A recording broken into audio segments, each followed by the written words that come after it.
Battle of Gaugamela, 331 BC, also known as the Battle of Arbela. Alexander the Great achieved a decisive victory against Darius III of Persia, leading to the fall of the Persian Empire.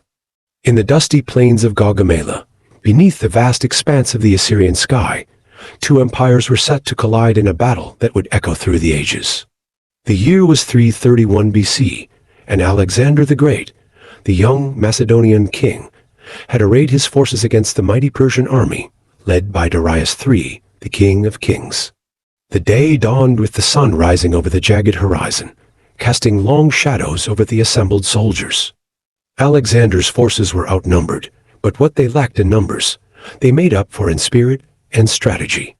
Mounted on his steed, Bucephalus, Alexander surveyed his troops, their armor gleaming in the morning light, spears and shields at the ready. Darius, watching from his chariot, commanded an army vast and diverse, with soldiers drawn from every corner of his sprawling empire. His war elephants and scythed chariots were poised to instill terror, a formidable challenge to any who dared oppose him. The battle commenced with the thunderous roar of thousands of men charging, the ground trembling under their feet. Alexander, known for his audacity, had devised a cunning plan. He led a feigned retreat, drawing the Persians out of their advantageous positions. Darius, sensing an opportunity, ordered his forces forward, breaking ranks to pursue what he perceived as a fleeing enemy. This was the moment Alexander had anticipated. With a sharp, piercing call, he rallied his companion cavalry, turning them sharply to the right.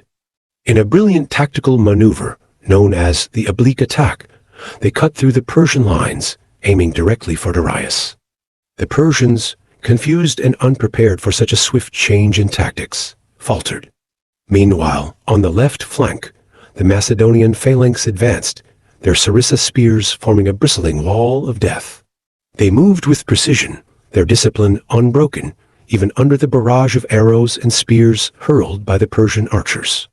The phalanx pushed forward, slowly but unstoppably, driving back the Persian infantry who found themselves unable to penetrate the Macedonians' formidable defenses. The central part of the battlefield turned chaotic as Darius's chariots charged. The Macedonians had prepared pits and spikes, hidden beneath the sandy soil, trapping the chariots as they advanced.